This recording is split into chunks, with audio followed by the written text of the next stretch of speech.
Good afternoon, everyone, and welcome. My name is Priscilla Liebert Calder. I am the event coordinator for the NJSBDC at Rutgers-Newark. And on behalf of Dr. Tendai Ndoro, the regional director, I would like to welcome you to our webinar on launching a private label product.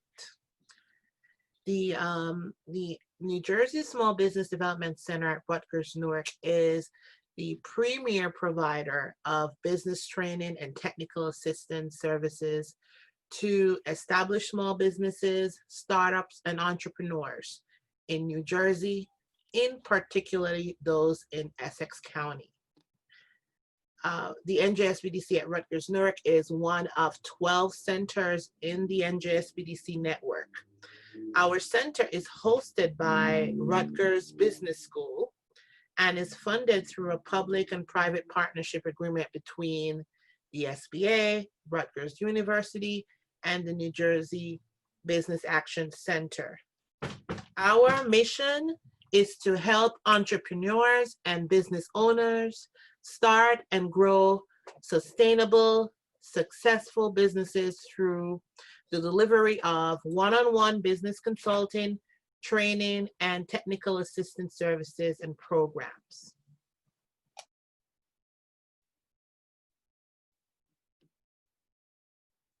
For the benefit of those attending today's webinar, audio has been muted for participants, and we will be taking questions via the chat and the Q&A feature that's located on your screen. Please feel free to post any questions, and we'll do our best to respond during or at the end of the presentation. A copy of the presentation slides, along with a video recording of this webinar, will be emailed out to you within 48 to 72 hours at the end of the presentation. So not to take too much more of your time, it is my pleasure to introduce to you our presenter for today, Nellie Reyes. Nellie is a SBDC consultant here at the NJSBDC at Rutgers-Newark, as well as the founder and CEO of Freshie Femcare, our private label product as well. So without further ado, I will turn today's presentation over to Nellie.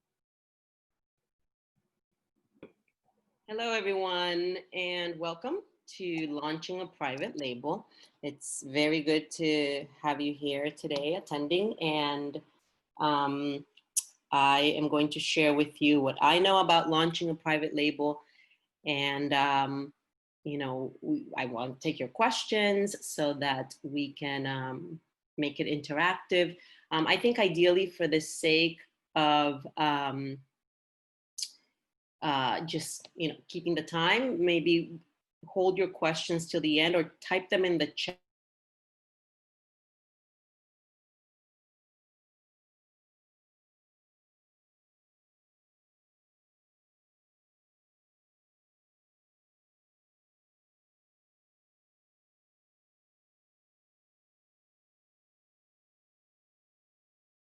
So if you're here, you're interested in launching a private label, and I hope that the information I have for you and any questions you have that I can answer will help you get closer to that as you go along. So I trust that you're seeing the slides now. Is that correct, Priscilla? Yep, there they are. Great.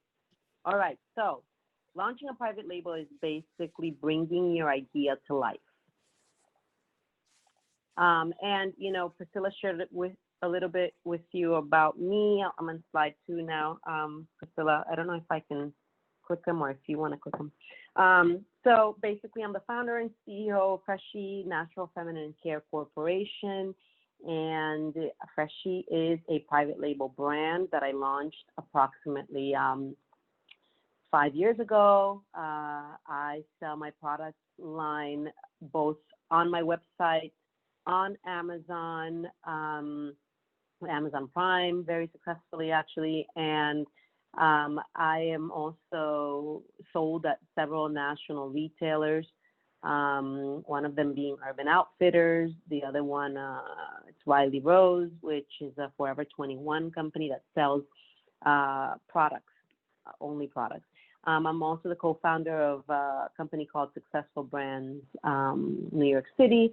And just tell you a little bit about my background quickly. I'm a former point of sale specialist for Stars, that's the television network, where I did work based out of Los Angeles in sales and marketing mainly. So that's a little bit about me. My experiences in the personal care space go back to immediately when I graduated high school. So after having worked in corporate for a while, it was, I guess, kind of natural for me to go into private labeling. I took all the knowledge that I had and all the experience and created something that I believed was solving a problem, and something that I wanted to find in market and couldn't find. So I created it. And that's Freshie. So that's a little bit about me. And again, if you have any questions, we can answer them all at the end of the slide. So next slide. Let's define private label. I'll wait till the next slide. So there it is.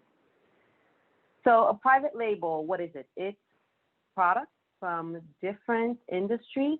There's plenty of food private label products, cosmetics, there's fashion private label.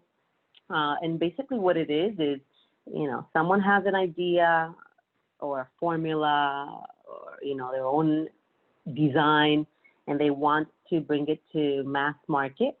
So you hire a manufacturer or a third-party manufacturer, and you sell under your own brand name. But they give you the resources you don't have for a fee, of course, such as equipment. They have the facility to create the products that you want.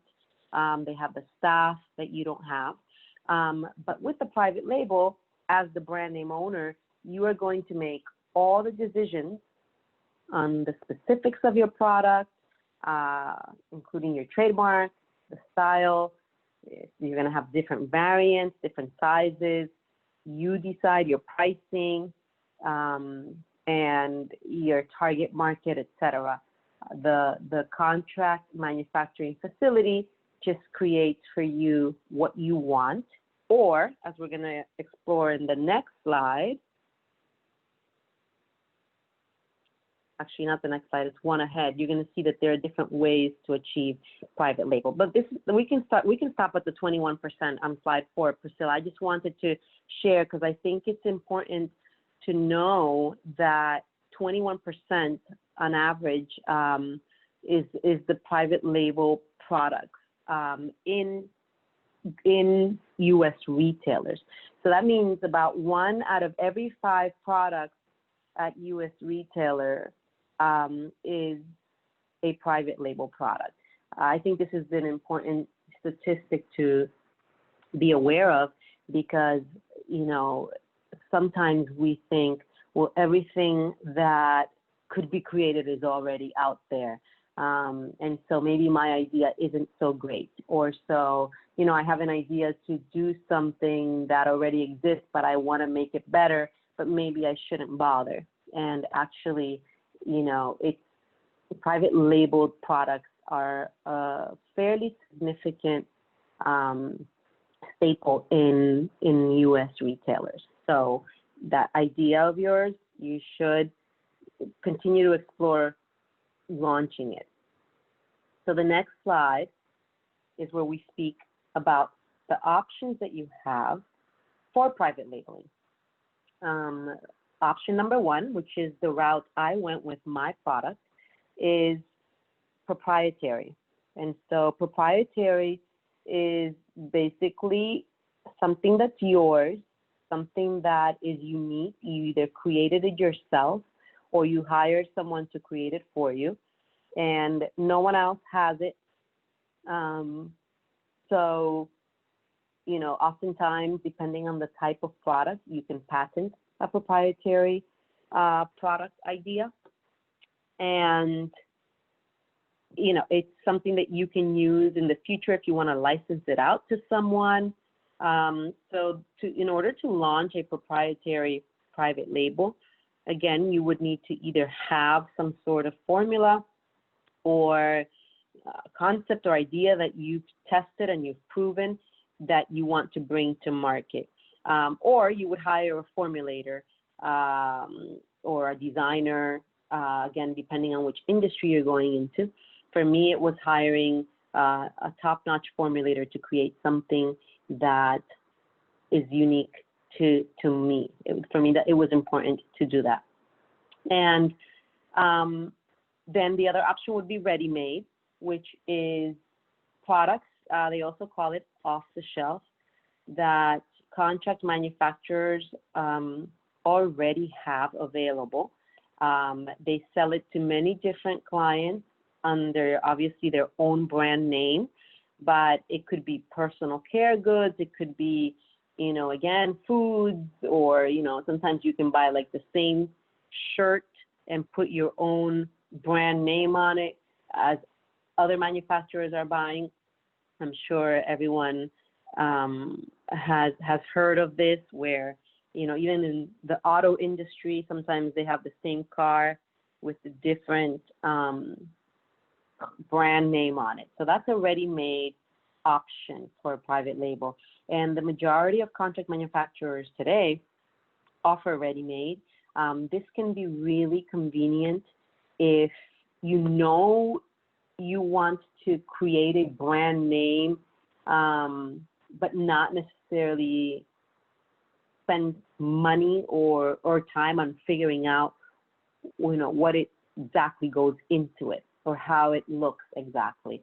So then you go to a contract manufacturer and they show you the options they have and the colors they have and the variants and the sizes and the packaging they have.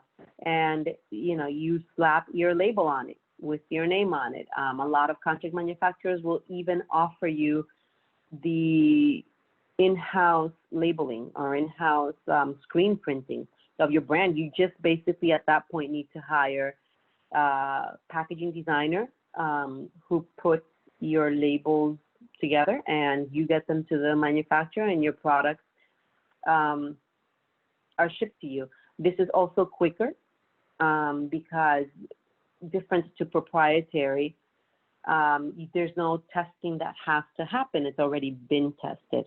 You know, it's products that are selling in the market already. Someone else is buying that shampoo that's ready-made and they like it. So you basically it's less risky, if you would, and less time consuming. Then the third option is re-engineering. And so re-engineering is you taking a product that already exists in market that you really like, and you want to recreate it and maybe change an ingredient or change the scent or add something to it. As long as you're not re-engineering something, a product or formula that's proprietary, that can be proven that you basically just ripped that proprietary formula off, you can pretty comfortably, I can say that you can probably re-engineer mostly anything. And so this is an option that people use when, for example, they try a product and think it's great, but it's missing X or Y, or, you know, this is good, but it would be better if it had argan oil, or, you know, this is a great cookie, but it would be better if it had chopped walnuts. And so you have the contract manufacturer re-engineer something that's already in market for you. So those are your options in private label for the most part. I would say your main options.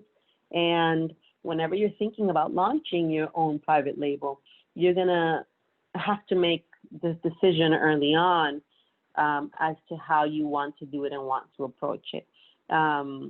The easiest is the ready-made, because then it's just a matter of you researching and getting samples of products that are already available that your label can just be put on.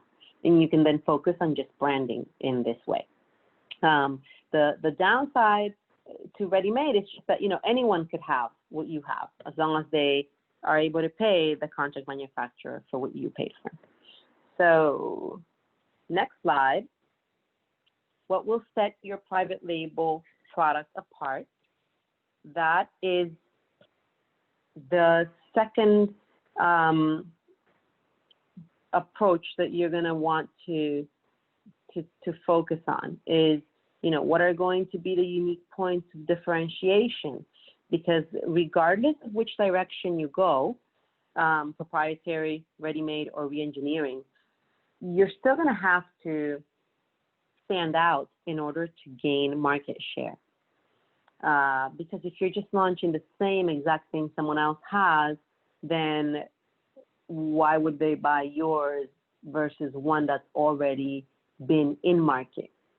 So you've got to establish before you bring this private label product to life what the unique point or points of differentiation are going to be. Sometimes it's just one thing, sometimes it's several things.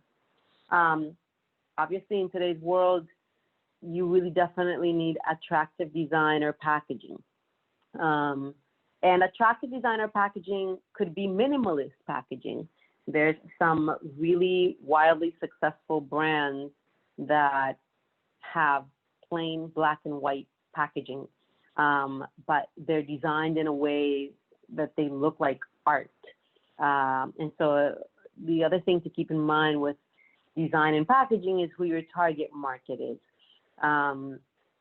There's a brand that sells a product that's in my industry, and they use, for example, candy colored packaging. It's very bright pink and bright blue and bright, even fluorescent green. And it's because they're targeting teen girls, teenagers. So part of attractive design and packaging is taking into account who your target market is so that the design is attractive to that target marketing. If you're targeting men in your packaging better be attractive to men, right? And so also within the target market are the demographics, age groups, and social backgrounds, etc. So attractive design and packaging, very important. It's what's going to make people grab your product off the shelf or order it off your website.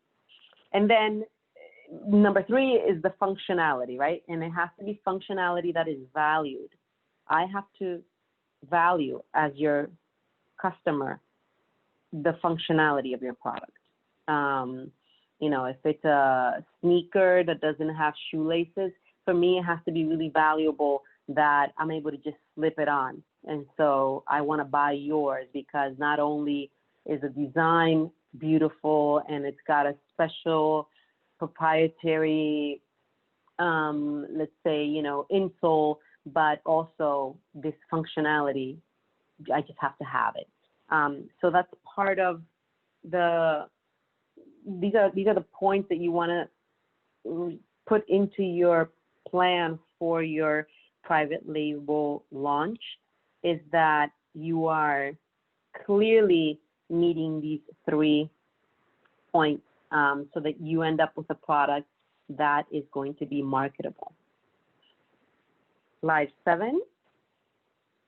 So getting started, once you have answered these questions, decided which route you're going to go, if it's going to be proprietary or ready-made or off the shelf, re-engineered, and then you've decided, or you already know that your product is going to be different than others in market because of X, Y, or Z, and you've decided that your design is going to be, white bottles or black packaging, etc., then you want to create a product launch plan.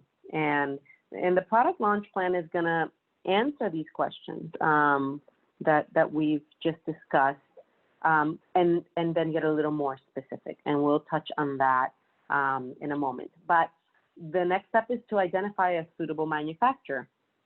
So depending on your industry that you want to go into, then you're going to identify which one is suitable for you.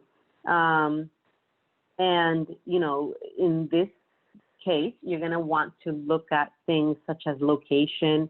Ideally, I always say to people, I recommend that you try as best you can to work with a manufacturer that is a drive away, whether it's an hour or two drive, but you know, it can be it can add a level of difficulty, make things more complex if you're on the East Coast and your manufacturer is out on the West Coast. Because if something needs to be addressed personally, well, then you're going to have to take a 6-hour flight to go out there to address the matter personally. But, you know, this isn't always possible, of course, and there's always the situation which I think, considering current times, is probably changing a lot, but, you know, where people had to manufacture abroad just for pricing purposes. But that's just one aspect of identifying a suitable manufacturer. Obviously, there's more to that, and again, we will get more into that in the next couple slides. And then you got to know what is important. So, meaning know what is important in who you want to reach and why you want to reach them. You have to know what about this industry is necessary that you have as part of your plan. So next slide tells you what the product launch plan answers, which again is the what. What are you doing? What are you launching? What is the product that you want to bring to market, or the fashion label, or the food item, whatever it is? What is it? Then why do you want to do it? Is it because you're trying to meet an unmet need? Is it because you know that you've got an improved formulation of something that's already in market? Your why obviously is very important, because it's what's going to help you get up every day and work on making this successful. Then when? When is, you know, are you launching in the fall? Are you launching in the spring? If it's a seasonal product, what you need to launch it in the season when people will be looking for that type of product. The where is going to answer, where do you want your product to be sold? Where do you plan on selling it? Is it just going to be on your website? Is it going to be on other aggregated marketplaces, you know, such as Amazon and others? Brick and mortar stores, you know, I think we're going to see less and less of the brick and mortar stores when we come through this current environment that we're in. But it's going to be important for you to decide in your product launch plan where you plan on selling your product. Who is the demographic, right? Who are you going to sell to? Women, men, children, everyone. What age groups? You know, who's the customer? You've got to identify who your customer is. That's going to inform so many other areas of your product launch, such as design, which is something we touched on. Once you know your who, you can design for that who. You can also create a marketing plan for that who. And then how much? How much are you going to be investing? Depending on what you're working on, I think it's good to know that it doesn't take as much as a lot of people think. And what I mean by that is the majority of private label products can be launched with realistic budgets. Granted, if you're trying to launch something for the luxury market, then of course you're going to have to make an investment that represents that.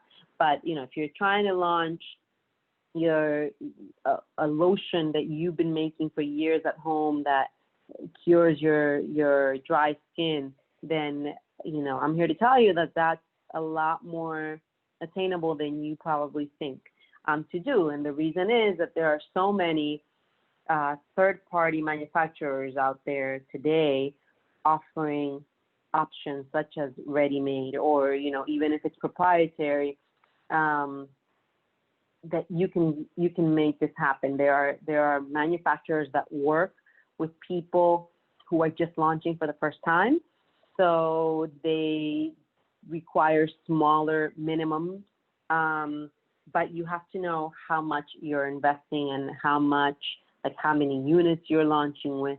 These are going to be the important questions to answer in your product launch plan. So let's touch again in slide 9 about how you identify a suitable contract manufacturer. Once you've answered all the previous questions and you've got your product launch plan together, and you're ready to move into the step of, okay, I need to find someone who I can start requesting samples from, and who I can who I can visit and go share with them my idea, my concept, and become business partners with, basically. And when I say business partners, I mean, this is going to be someone who's going to create your product for you. So you're going to want to have a good relationship with them. Number one is to ask about the capabilities that they have. There are contract manufacturers that specialize in specific items. So you don't want to go to a contract manufacturer that specializes in, let's say, makeup, and you're looking to have the next hair care line, right? Ideally, you're going to go to someone whose specialty or whose experience and capacity is hair care. Good, because then you're going to fare much better with someone whose capabilities match what you're wanting to accomplish. That goes right in line with experience with your category. You also want to know, can they print in-house or label in-house? Can they ship directly to your retailers or your vendors for you? So the capabilities are going to be important along with the experience in the category. You also want to make sure that they have pricing that makes sense. Because if you're just starting out and you have a limited budget, then you don't want to go to the most expensive third-party manufacturer. You want to identify one who works with startups. Some contract manufacturers make products for global brands. That's probably not going to be the suitable contract manufacturer for you if you're just starting out, because their minimum quantities are going to be high and their prices are going to be higher. In slide 10, we get into a little bit more of what continues to be important to know with the contract manufacturers. Slide 10.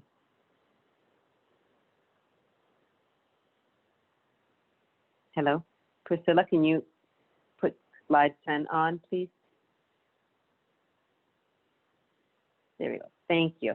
So your minimum order quantities, the MOQ, and you've heard me say this a couple of times already, that you want to make sure that you know what their MOQ is. And the reason is, again, if you're a startup, your budget is limited, you want to make sure that you don't have to order 5,000 units of each design that you have or each product that you have. You want to find someone who has the lowest minimum order quantity so that you can, A, afford it, B, store it, right? So you don't have to start out with a large warehouse.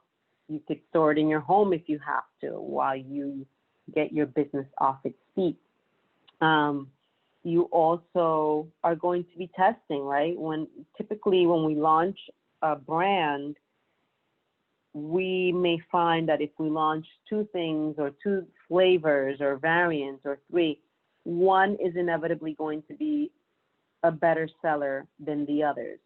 Sometimes you have 1 and 2 that go back to back. You don't want to have 5,000 units of something that may not be selling. So it's important to start out with a small minimum order quantity of something that's new and you have to introduce to the market, and you have to, promote it and create a clientele for it so that you don't get stuck with unsellable products because you went and worked with a manufacturer that required you to do 5,000 units of each piece. So that's going to be one of the really important points when deciding who to work with as a contract manufacturer. The turnaround time frame, very important. Turnaround time frame is significant when you are trying to meet orders, especially because you might have pre-sold a certain amount of products into a retailer and they're expecting it September 1st. You need to know that if you order August 1st, that your turnaround time frame is 4 weeks so that you'll have it by September 1st, for example. With COVID, turnaround time frames were definitely affected. I know from myself, I had to wait about 12 weeks for an order that typically would take 4 to 6 weeks.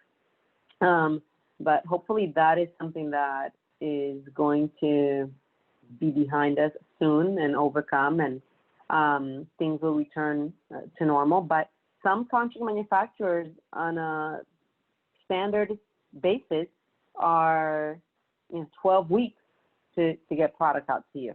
And those are typically the ones that work with the larger brands, the global brands, because the global brands are able to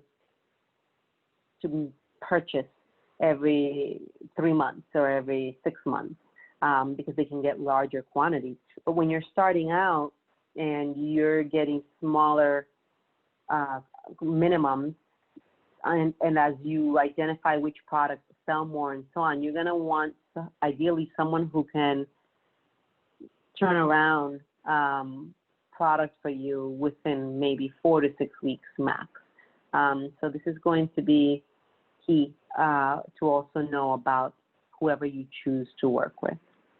One point, the third point on here that I really urge people to try to find out about the contract manufacturers they're going to consider working with is responsible manufacturing. And so what that looks like is, do they purchase raw materials from factories abroad that use child labor, for example, right? The last thing you want is to grow your brand to a level where it's a sought after brand and then something like this comes up where, Lisa launched this great natural hair care product line and everybody wants it, but we just found out that she uses argan oil from a factory that uses child labor. So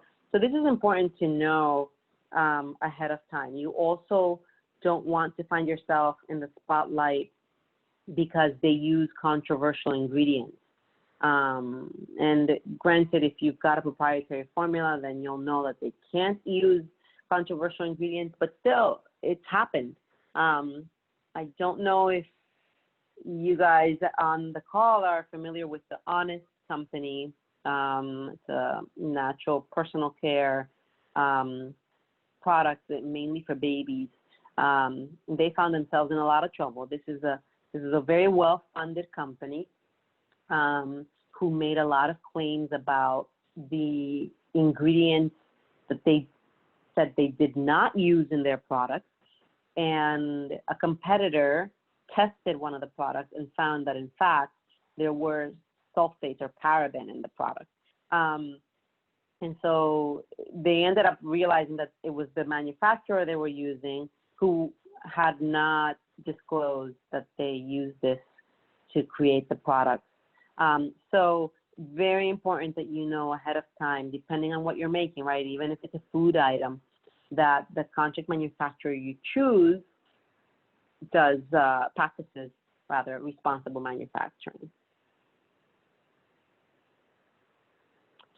So we're going to now touch on private labeling a service or a skill, because we've mainly talked about products, food items, and so on. And I think that more than ever today, it's important.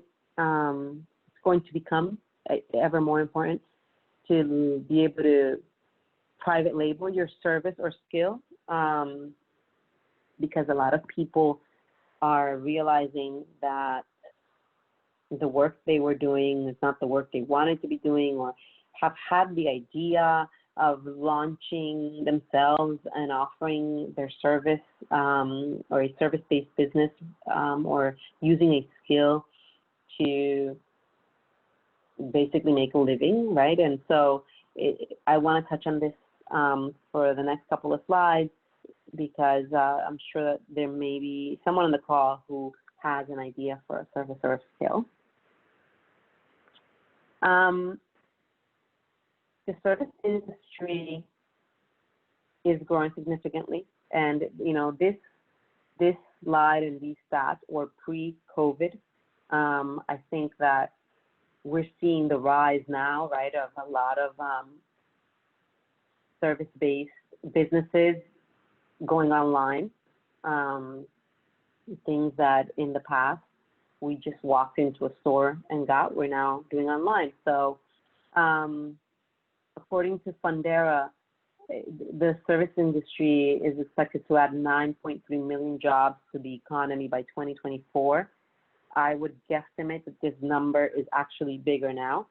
And the reason is that, again, people are increasingly seeking on-demand services. I can tell you, and I'm sure many of you are doing this now, that since quarantine began, I grocery shop online in a way I had never done before, right? So I'm getting deliveries way more often than I would have, because I'm avoiding going to the supermarket every chance I can. So, if you were someone who thought of grocery delivery service ahead of this, you're doing really well right now. And it doesn't mean that you still can't do something like that just because Amazon is doing it for people or others are doing it. There's still an opportunity for someone to come in and add a different twist to that service. And then so many other opportunities out there. Here are some ideas on slide 13 of some service business that you could private label. Some of you may already be doing this. You've got educational services, huge right now, right? I think a lot of the companies I know have educational services aspects to them now, where you can go online and take a class or do a webinar. Financial services are hot and have been, I think will always be. And people are now using tools such as what we're using now, Zoom, to speak to financial advisors and figure out what to do with their finances. Hospitality services, with people being quarantined, and some people more concerned, I guess, than others, or maybe the word isn't concerned, but it's just being less willing to go outside, then if you're offering hospitality services in their homes, in their spaces, then you probably can do fairly well, again, right now.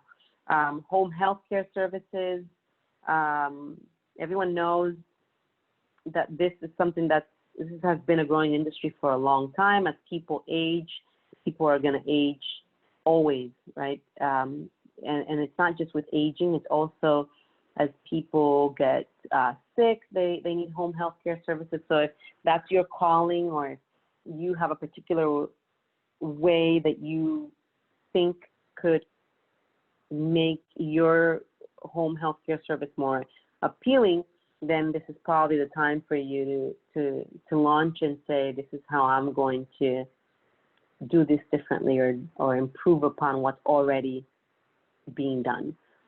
Personal services, assistants, people who will run errands for you. I know in my town where I live, I received a postcard recently from someone who launched like a personal services, and their bullet points on the postcard are like, we'll pick up your dry cleaning for you, or we'll go to the bank for you. So they'll do these things that you may not have time to do, or may not want to do, especially if you're, let's say, an older person or a high-risk person. You would pay someone, per hour rate to do these personal services for you. And then, of course, food delivery services, which we've touched on a little bit. I talked a little bit about grocery delivery, but there's also food delivery, right? Grubhub was a small company or idea that someone had at one point, and now it's a national service option, as are others, such as Postmates. They're everywhere. Uber Eats. Again, food delivery is something that I think we've all probably consumed more of during these times. And I think it will continue to grow because, let's face it, people don't always want to cook at home. People have favorite restaurants, but we can't go sit in a restaurant right now. And the space for eating outdoors is very limited in most restaurants. So I forget what the percent is, but I read something recently that said that food delivery is up by a very high percentage. So these are just some ideas for anyone who might have a concept for how to do any one of these things different or better. You can very successfully launch a private label service business in one of these categories or others. And these are just some examples. There are obviously many others. And so that is basically the presentation. I want to take the next, the amount of time that's left to answer questions and for us to kind of have a dialogue. I have this quote on slide 14 because I think it's important that when we have an idea and a concept and we know we're onto something and we know this is a good recipe, or we know that I have a great design, or that I can provide this service really, really well and different, that we stop talking and begin doing.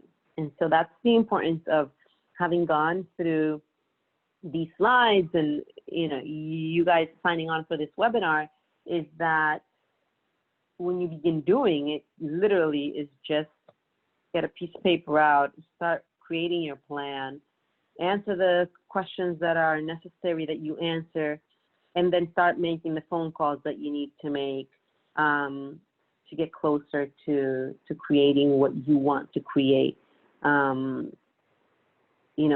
As I said at one point, it's not as difficult as we often believe it is. It's very doable. It's a matter of taking the steps to get there. So I will now begin taking questions or Priscilla, if you want to read for me any questions that are in the chat, it would be great so that I can answer each one. Sure. I'm not sure if Mohammed is still with us, but he asked a question. He says, how do you find the person to formulate your product in your car? I'm not sure. Or in my case, I need someone to design a product to get a prototype. Are there organizations that can guide you? So for me, it was a reference. You know, you can, if you have friends or know people in the industry that you're looking to launch, you can ask for a reference. Also, a lot of contract manufacturing have a formulator on site, and that's an extra fee. But that is one option as well. If you don't know anyone who knows someone, then you can identify a manufacturing facility that also creates proprietary formulas. They do that for you, and oftentimes if you work with that facility formulator, then they take that into consideration when giving you pricing. Okay. Alicia Howard, there's two questions here. Alicia, if you're still on the call, please explain. I know your first question was, you use sole proprietor for your business? I think that's a question. I was always told to do LLC. What if she has Suede. I don't know if she's trying to say sole proprietor. Is that what you're trying to say, Alicia?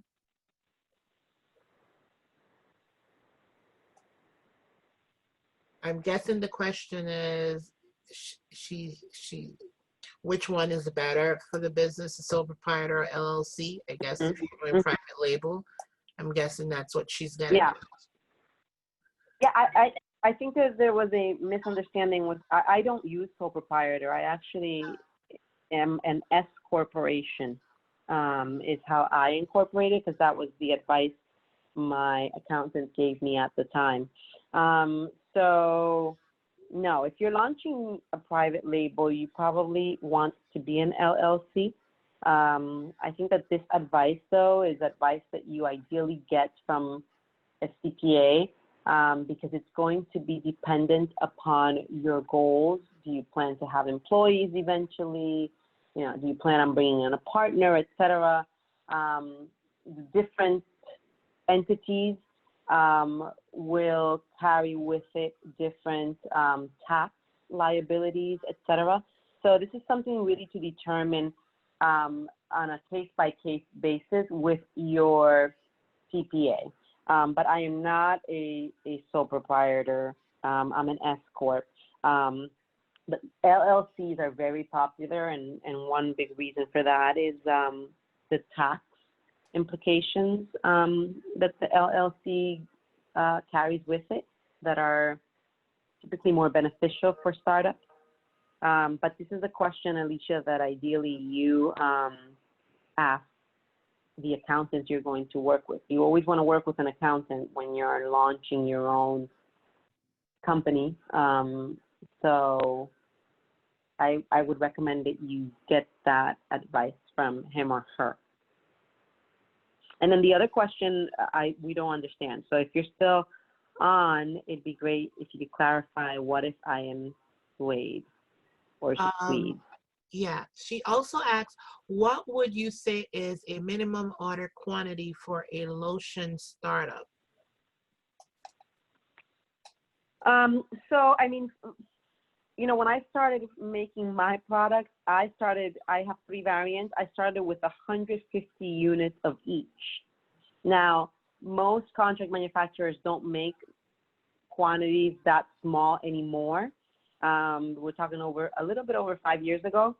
So find one. I would say if I'm going to do lotion, if it's going to be just one kind of lotion, several kinds of lotions within your brand, then I would get as little as possible. So I know a contract manufacturer that does personal care goods. They do 450 units of each.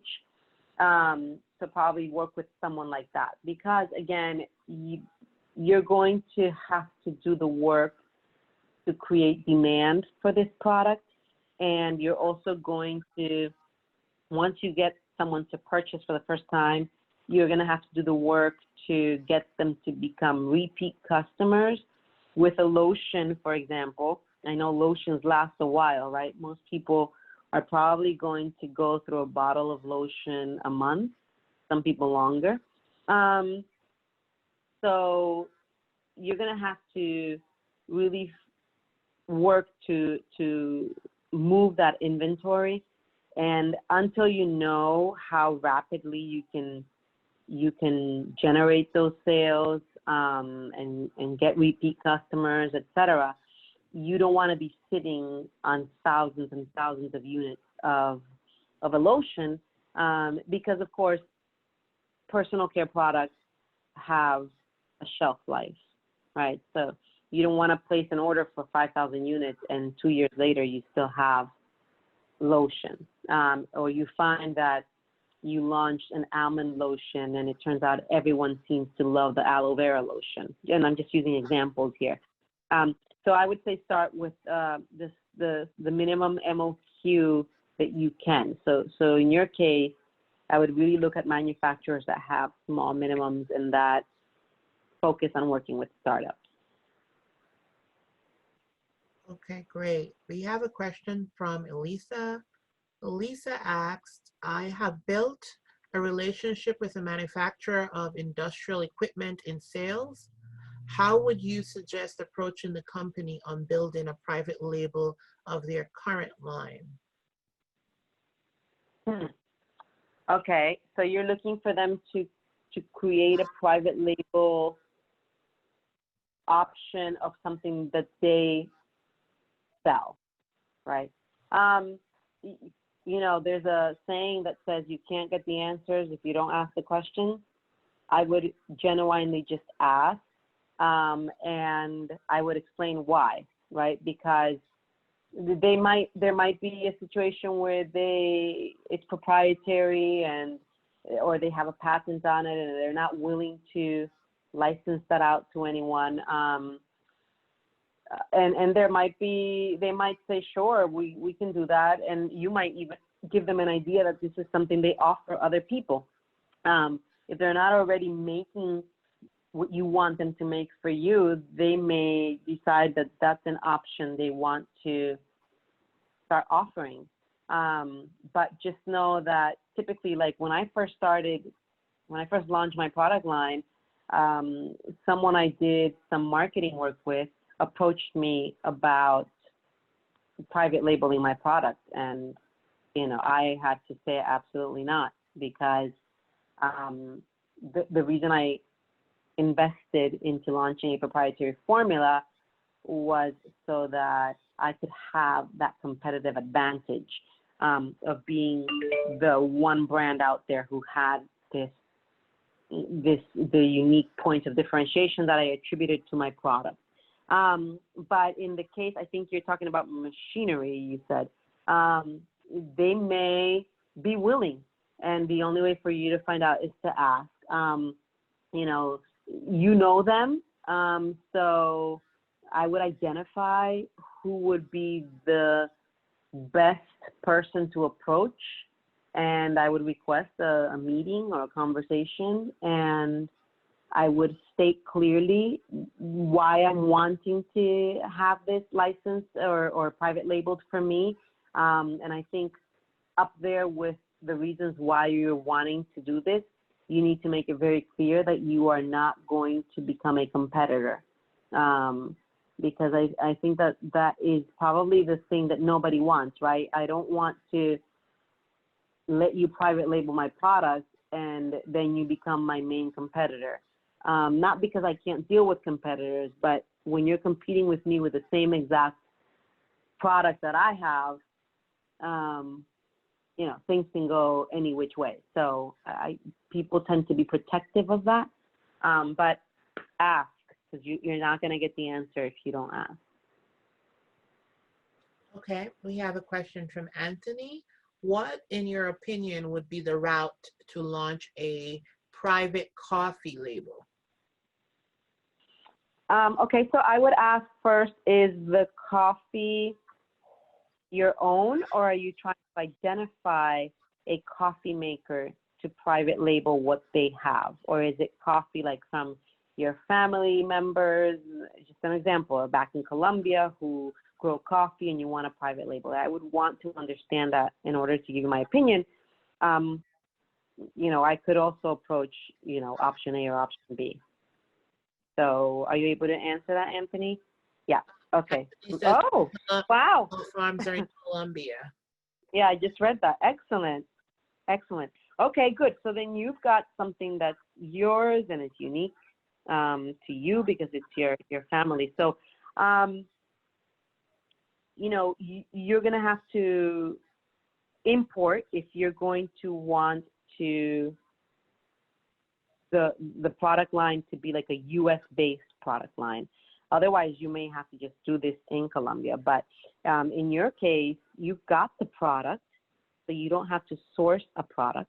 So now you just have to focus on creating the brand, right? Why do I want to buy Anthony's family's coffee from Colombia versus what's already in market? How are you going to make it different and attractive? And, you know, what about your coffee is better? So I think you're one of those people who doesn't have to take the steps of identifying a product or sourcing a product or hiring a formulator. You've got the product. Now, you need to really focus on branding and packaging. And so I would start there. And once you've decided what you're going to call it,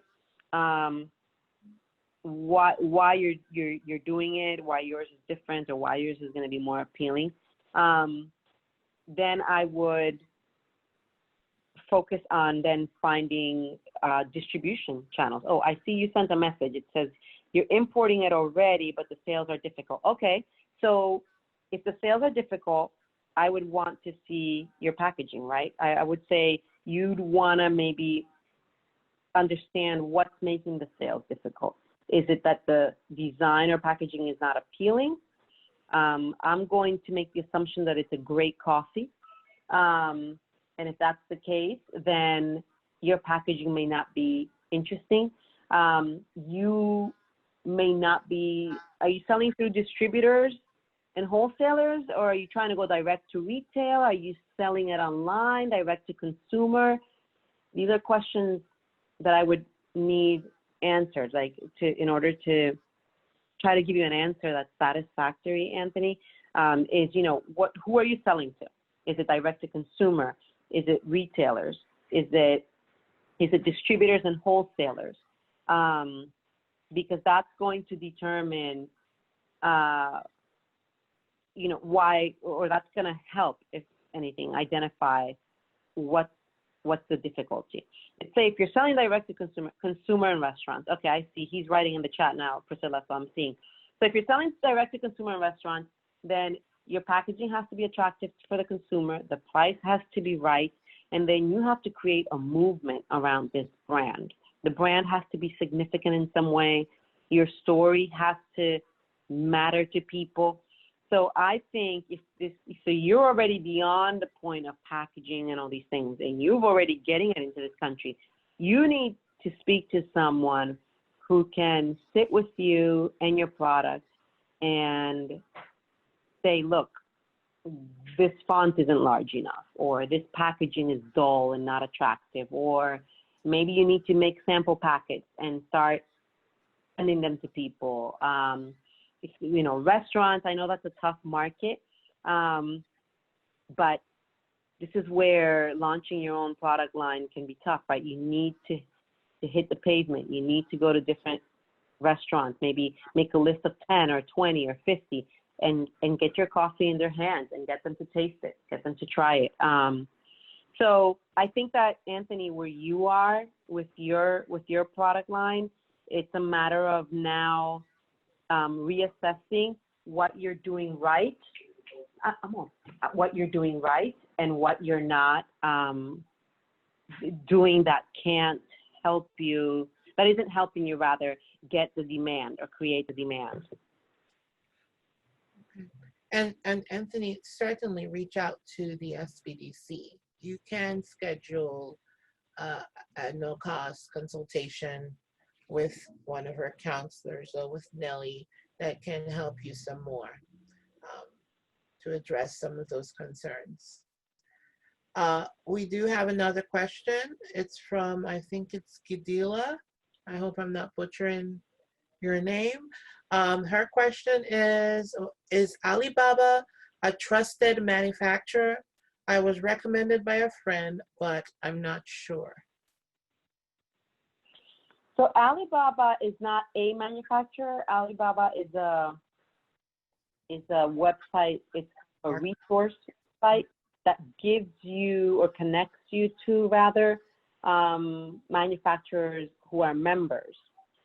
So if I'm a specialist at making toothbrushes, I join Alibaba, and when you come looking for a toothbrush maker, you can find my name and my pictures and about my company there. So is it trusted? You know, it's supposed to be trusted, but the reality is that Alibaba doesn't take responsibility for who you choose to work from or work with from their platform. Alibaba puts all of these manufacturers on their platform for you to choose from. You've got to do the due diligence and look at the reviews and look at whether they're verified sellers and people's experiences with them. You've got to check references. So Alibaba is a huge resource in terms of putting 10, 20, 30 manufacturers in front of you, but you've got to take the responsibility of doing the homework to find which ones are legitimate and which ones other people have had good experiences with. Okay. We also have a question from Natasia. Can you give me some outlets or websites to source vendors for private label products? You know, quite honestly, I think because only you can answer the questions that we went over, what you're looking for in particular, you have to Google. You have to decide, like, are you in New York? Are you in New Jersey? Where are you located? You know, and how far are you willing to travel? Like, are you willing to work with a distributor or rather a contract manufacturer in Pennsylvania? If that's the case, then you can look at a broader list. There's a website called thomas.net. That's THOMAS.net. Then there you can find, it's kind of a yellow book, if you would, for vendors and suppliers and manufacturers. Try them as well. You know, it's going to depend on your industry, but, you know, you can try Google and, you know, don't feel like you can't call one and ask several questions. And when you see they're not a good fit, say, is there anyone you know in the industry that you can recommend? That they oftentimes these contract manufacturers help each other out, meaning they'll send each other work when they have overflow, for example, or when they have too many orders.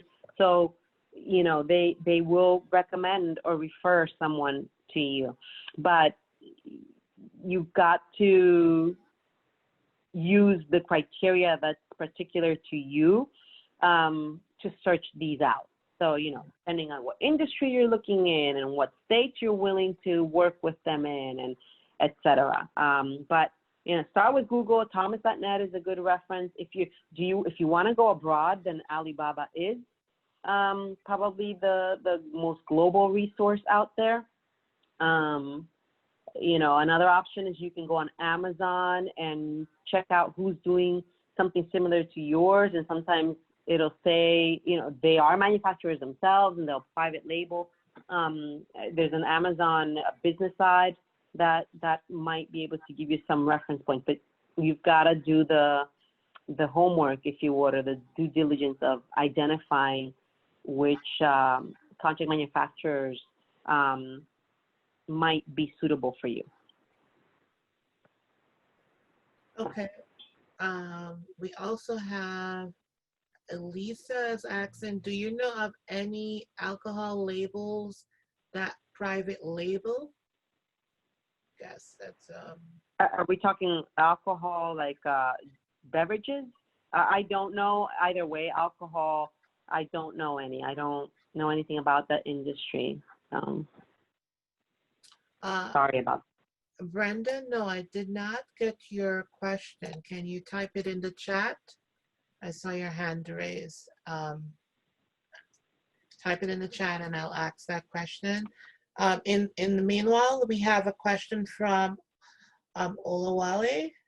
Myself and my team are on the verge of discussing purchase with a manufacturer of good multivitamins and supplements. What are things we should look out for before discussing with them about wholesale purchases of their products? So I think in the slides, you'll find the recommendations I make, the questions you need to ask.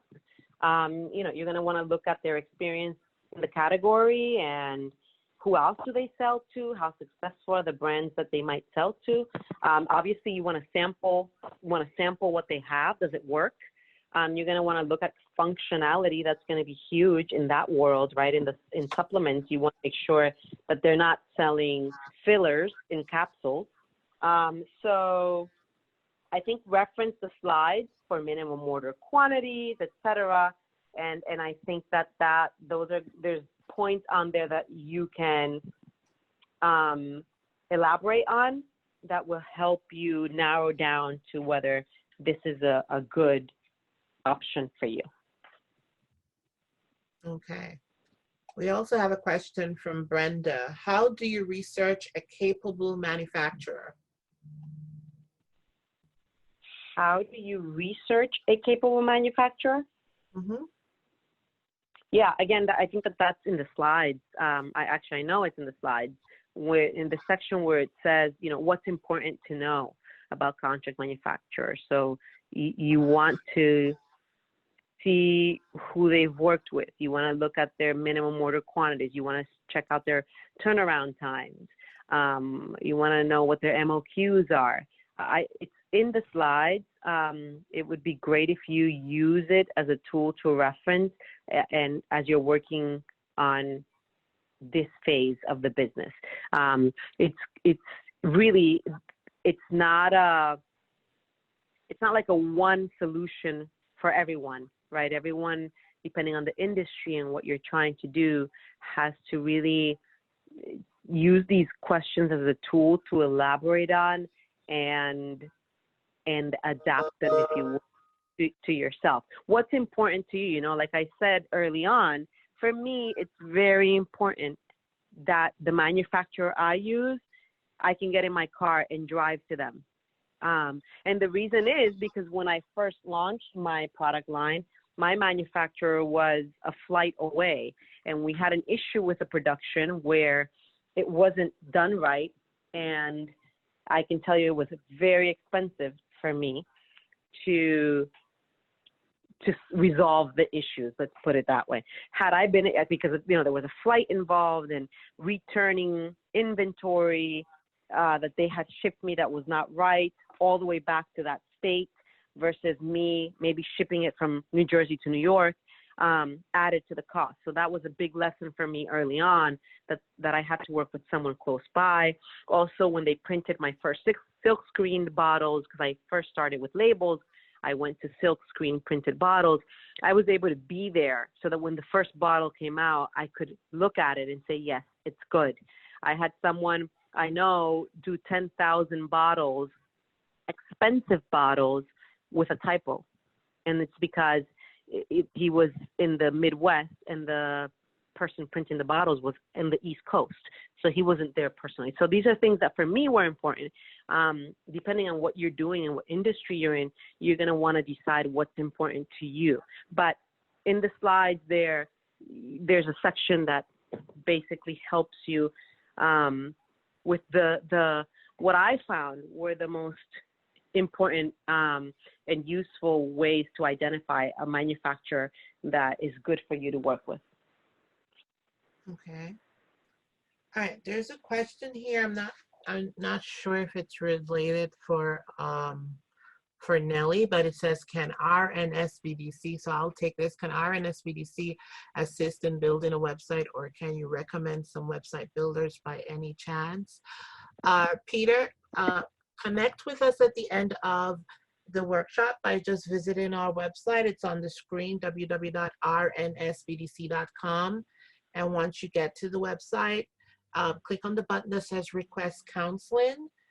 We do have consultants on staff that can help you with those questions, but just to name a few, right off the bat, the more popular, you can use WordPress.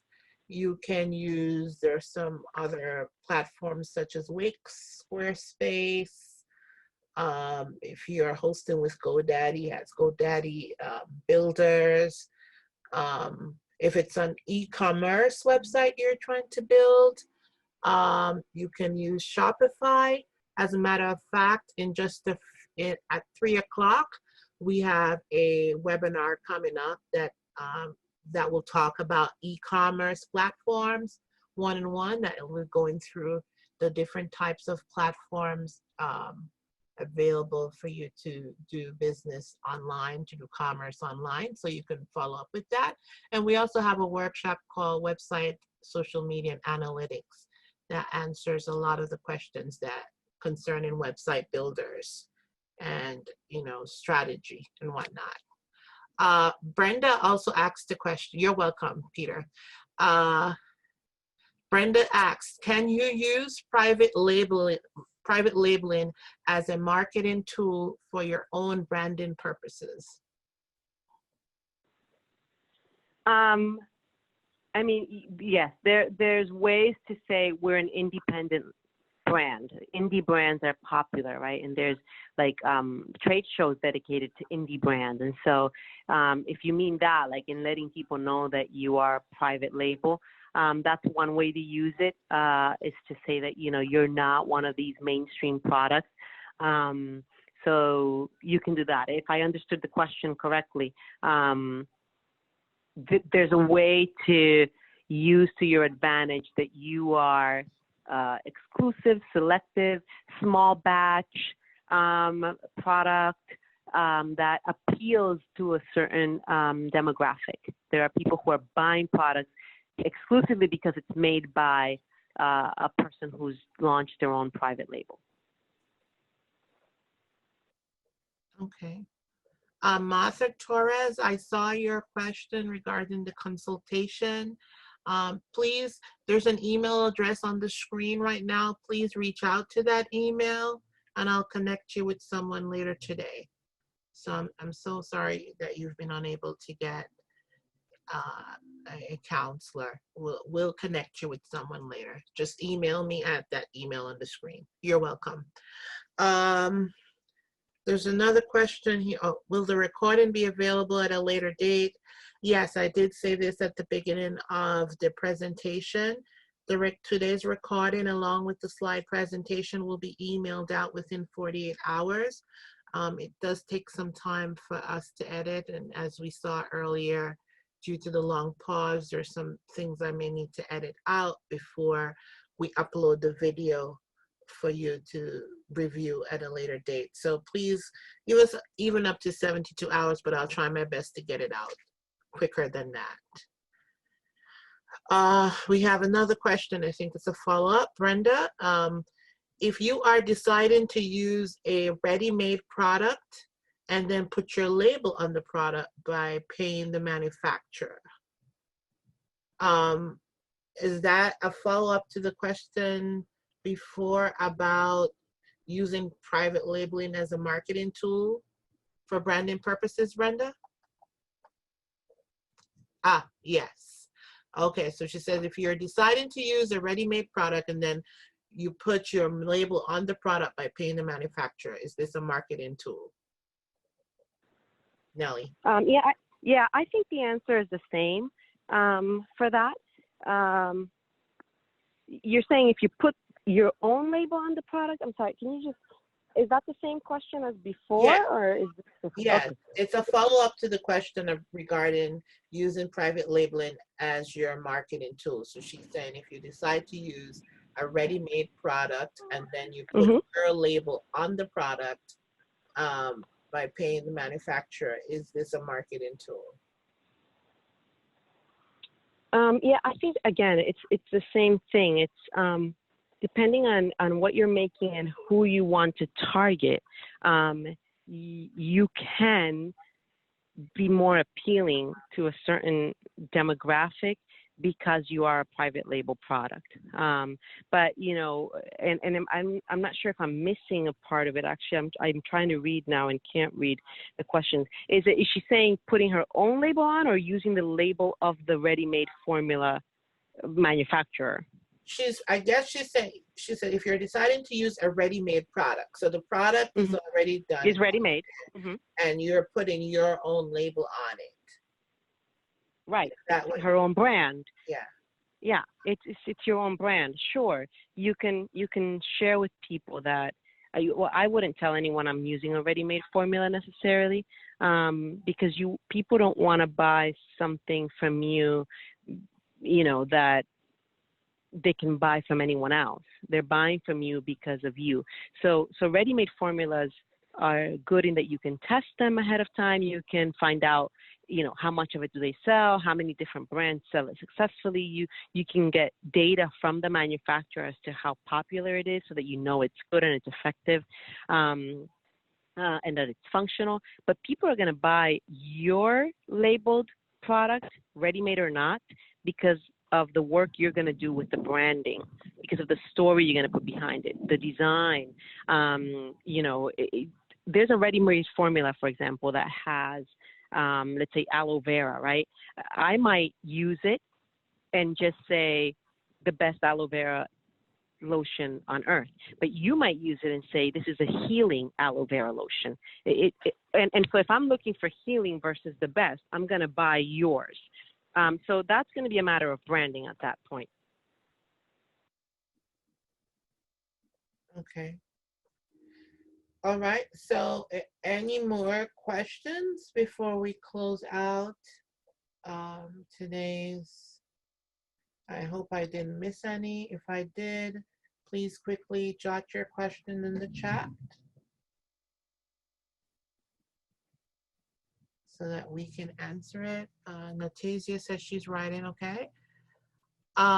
Okay, she said, how do I find, Alicia says, how do I find a packaging designer? I make my own labels, but I want a more professional look.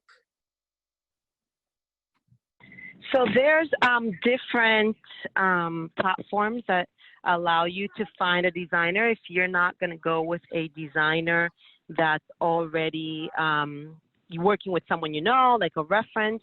The SBDC might be able to recommend a designer or a graphic designer. Basically, you've got to find a graphic designer that does work that you like. And again, you can Google one in your area if you'd like, and most of them will have their portfolio of the brands they've worked with. Of course, there's always platforms like Fiverr.com, and that's Fiverr.com, and there you can find graphic designers that are, you know, within the budgets that you're looking for specifically. So they're like based on how much you want to spend, and you can look at the work they've done. So you can see like, oh, I like the way this one works, I like the way that one works, and pick one that way. The best way is usually word of mouth, someone who's worked with one or used one that they really like or that they think, you know, does good work, and you try them. But it's really going to be a matter of the style you like. Like, I like minimalist design, so I'm always going to look at a designer that does minimalist work. That's one way to do it. Yeah, I think Nellie's correct. Alicia, Fiverr is a really great resource. You will find designers that you can also use Upwork.com, UPWORK, Upwork. has great designers from all over the world. And it's based on, you could post a job, they can send you samples. Same thing with Fiverr. Okay, so if there's no other questions, I think it's 2:32, so I think we should be coming to a close now. I'm just surveying one last time for questions. Okay, great. There's no other questions. Okay. Our contact information is on the screen for all of those that are attending. If you want to have a further discussion with Nelly, you wanted to get into private labeling, we do have 2 really good consultants with expertise in that area. Please feel free to reach out to the SBDC fill out our request for counseling form. Our information is on the screen, www.rnsbdc.com. This service is provided to you at no cost, paid for by your tax dollars, so please take advantage of it.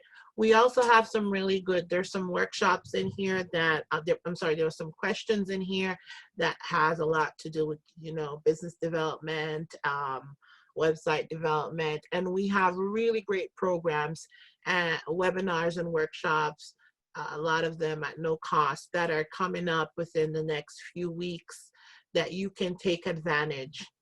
You can take advantage of. A really great workshop is coming up in just a half an hour with Ahmed for e-commerce. I really love his webinars. So if you're trying to get into that arena, I know someone was asking about websites.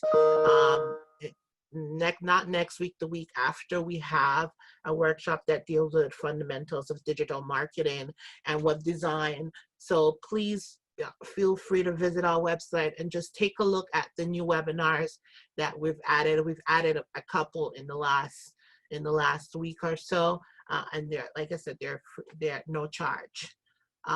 So if you have any other questions, again, feel free to reach out to you. You will be receiving the slides and a copy of the recording in 48 hours. And so if there's no other questions, I will be concluding today's webinar. Thank you for attending.